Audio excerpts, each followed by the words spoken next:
സംവിധാന സഹായിയായി കരിയർ ആരംഭിച്ച് പിന്നീട് നിരവധി ചിത്രങ്ങളിൽ സഹനടനായി അഭിനയിച്ച ശേഷം നായകനിരയിലേക്ക് ഉയർന്ന താരമാണ് ഷൈൻ ടോം ചാക്കോ.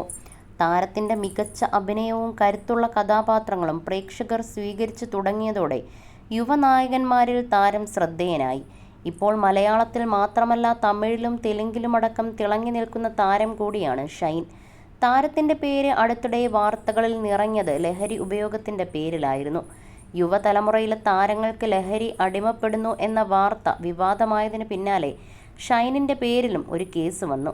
ഇപ്പോഴിതാ ലഹരി ഉപയോഗം നിർത്തിയതിൽ വിഡ്രോവൽ സിംറ്റംസ് ഉണ്ടെന്ന് പറയുകയാണ് ഷൈൻ ടോം ചാക്കോ.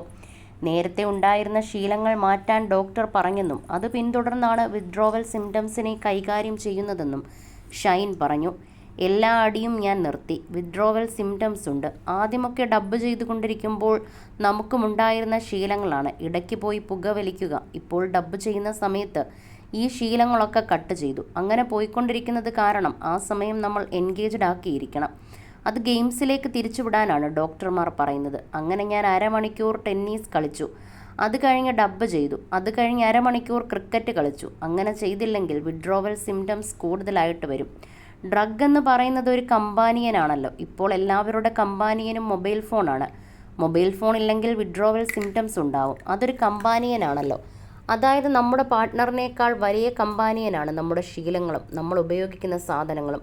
ആ സ്പേസിനെ എൻഗേജ്ഡ് ആക്കി നിർത്തിക്കൊണ്ടിരിക്കണം. എന്നേക്കാളും മയക്കുമരുന്ന് ഉപയോഗത്തിൽ ബുദ്ധിമുട്ടിയത് എനിക്ക് ചുറ്റുമുള്ളവരാണ്. അവതാരകനും ബ്ലോഗറുമായ കാർത്തിക് സൂര്യയുടെ പോഡ്കാസ്റ്റിലാണ് ഷൈൻ ടോം മനസ്സ് തുറന്നത്. വാഹനാപകടത്തിൽ പിതാവ് മരണപ്പെട്ടതിന് ശേഷം ഷൈൻ ടോമിൻ്റേതായി പുറത്തിറങ്ങുന്ന ആദ്യ ഇൻ്റർവ്യൂ ആണിത്. അപകടത്തിന് 5 ദിവസം മുൻപാണ് ഇൻ്റർവ്യൂ ഷൂട്ട് ചെയ്തത്. ഈ മാസം 6-നാണ് ഷൈൻ ടോം ചാക്കോയും കുടുംബവും സഞ്ചരിച്ച വാഹനം അപകടത്തിൽപ്പെട്ടത്. സേലം ബംഗളൂരു ദേശീയപാതയിൽ വെച്ച് ഇവർ സഞ്ചരിച്ച വാഹനം ലോറിയുടെ പിന്നിലേക്ക് ഇടിച്ചു കയറുകയായിരുന്നു. ഷൈനിനെയും കൊണ്ട് ബംഗളൂരുവിലെ ലഹരി വിമുക്ത കേന്ദ്രത്തിലേക്കുള്ള യാത്രക്കിടെ ഉണ്ടായ അപകടത്തിൽ പിതാവും മരണപ്പെട്ടിരുന്നു. അച്ഛന് കൊടുത്ത വാക്കിനു വേണ്ടി ഷൈൻ എല്ലാ ലഹരി ഉപയോഗവും നിർത്തി തിരിച്ചു വരണം എന്നാണ് ആരാധകരിൽ ഏറെ പേരും പറയുന്നത്.